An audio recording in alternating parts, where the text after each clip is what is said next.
kekasih hati Tuhan, dengarkanlah firman Tuhan yang diambil dari Matius 22 ayat yang ke-37 sampai 38.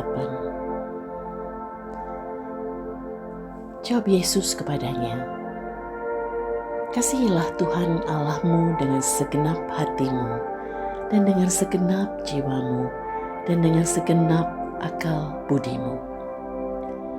Itulah hukum yang terutama dan yang pertama." Dalam nats ini Yesus menjelaskan bahwa mengasihi Tuhan Allah kita harus dilakukan dengan segenap hati, jiwa, dan akal budi. Mengasihi Allah bukanlah sekedar suatu perasaan atau emosi semata, melainkan suatu tindakan yang melibatkan seluruh dimensi diri kita, baik jasmani maupun rohani. Mengasihi Tuhan Allah dengan segenap hati kita berarti menempatkan Tuhan Allah kita di atas segalanya, lebih dari siapapun atau apapun di dalam hidup ini, seberapapun penting dan bernilainya hal itu.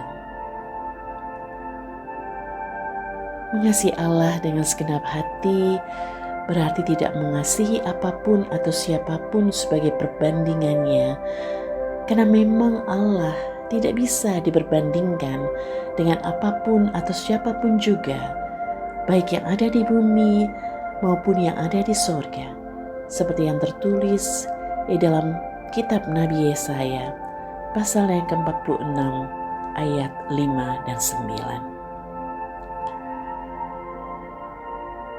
Mengasihi Allah dengan segenap hati berarti memberi komitmen untuk memberikan atensi yang tak terbagi kepadanya.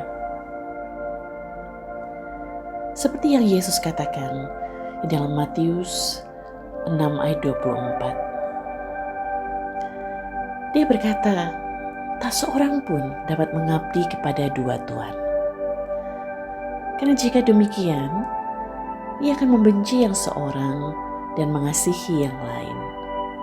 Atau ia akan setia kepada yang seorang dan tidak mengindahkan yang lain. Kamu tidak dapat mengabdi Allah dan kepada Mammon."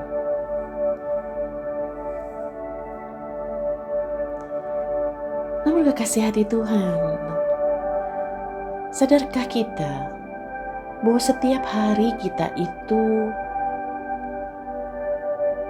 hati kita itu seperti pabrik yang menciptakan berhala-berhalanya sendiri, yang saling berebut perhatian dan menyimpangkan kita dari pengabdian kita yang sejati kepada Kristus. Coba periksa apa yang lebih mendatangkan kesenangan buat kita setiap harinya. Apa yang lebih sering kita pikirkan, yang kita inginkan, bahkan kita cari setiap hari, dibandingkan dengan membangun hubungan pribadi dengan Tuhan? Apakah yang sejujurnya lebih kita nikmati? Apakah acara-acara hiburan di televisi, media sosial, atau berkeliling untuk wisata kuliner dan ke tempat healing-healing? Tidak ada yang salah dengan semua aktivitas ini. Namun pertanyaannya, mana yang lebih menguasai hati kita, pikiran kita, waktu kita? Tuhan atau berhala-berhala kesenangan ini?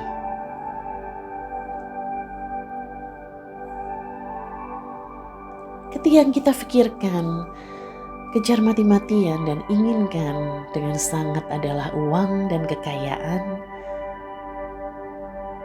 maka kita sesungguhnya tengah menyembah dewa uang, bukan? Hari-hari ini kita juga bisa melihat bagaimana banyak orang yang ingin sekali memiliki kekuasaan, menghalalkan segala cara untuk mencapai atau mempertahankannya. Merasa baik-baik saja, padahal hukum sudah ditabrak dan etika sudah dilanggar. Merasa gak masalah ketika hati nurani disekap dan hukum moral diabaikan. Berhala kuasa bisa menjadi begitu menyilaukannya, hingga menggelapkan mata nalar untuk dapat menilai dengan benar.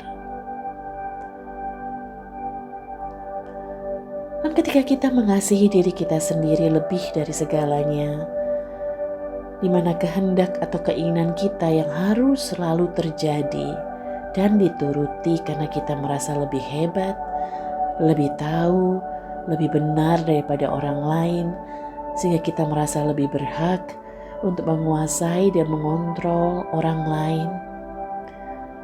Maka di sana sesungguhnya kita sama dengan mereka yang menyembah dewa Narsisus, yang adalah simbol dari pendewaan diri sendiri.